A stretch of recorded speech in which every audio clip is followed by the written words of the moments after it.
আজকে তৈরি করছি কাঁচা আমের লাড্ডু। যদিও এটা আমি প্রথম ট্রাই করেছি, তো অল্প পরিমাণেই বানিয়েছি টেস্ট করার জন্য, কিন্তু টেস্ট করার পরে এতটাই মজা ছিল, ভাবছি আবারও বেশি করে তৈরি করে সংরক্ষণ করে রেখে দেব। তো আপনারাও চাইলে কিন্তু এটা ট্রাই করতে পারেন, অনেক বেশি মজাদার হয়। কাঁচা আমের লাড্ডু তৈরি করার জন্য প্রথমে আমের খোসাগুলো আমি ছাড়িয়ে নিলাম।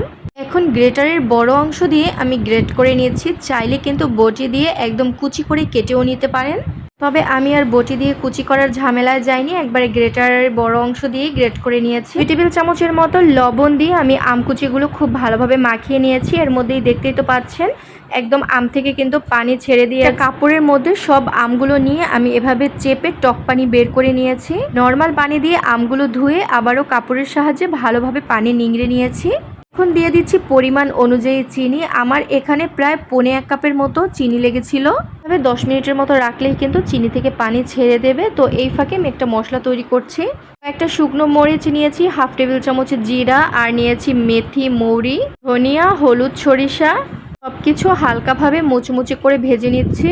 তারপর ব্লেন্ডারে অথবা পাটায় পিষে কিন্তু গুঁড়া করে নিতে হবে। তো কড়াইয়ের মধ্যে এখন যে চিনি দিয়ে আম মেখে রেখেছিলাম আম দিয়ে দিচ্ছি। চিনি দিয়ে আম মেখে রাখার কারণে কিন্তু আমগুলোও কিন্তু অনেকটা শক্ত হয়ে গেছে। এখন কিন্তু অল্পতেই আম গলে যাবে না। কালার সুন্দর আসার জন্য আমি কাশ্মীরি লাল মরিচের গুঁড়া আর সামান্য হলুদের গুঁড়া দিয়ে মিশিয়ে নিচ্ছি। 10 মিনিটের মতো অল্প আঁচে নেড়ে চেড়ে নেব। আর দেখতেই তো পাচ্ছেন কালারটা কিন্তু খুবই সুন্দর এসেছে। শেষ পর্যায়ে অ্যাড করে দিয়েছি যে মশলাটা গুঁড়া করে রেখেছিলাম সেখান থেকে কিছু মশলা, আর দিয়ে দেব বিট লবণ। এখানে লবণ দেওয়ার চাইতে কিন্তু শেষ পর্যায়ে বিট লবণ দিলে এর টেস্টটাও অনেক ভালো হবে। আমি সামান্য পরিমাণ এই মশলাটাও দিয়ে দিচ্ছি।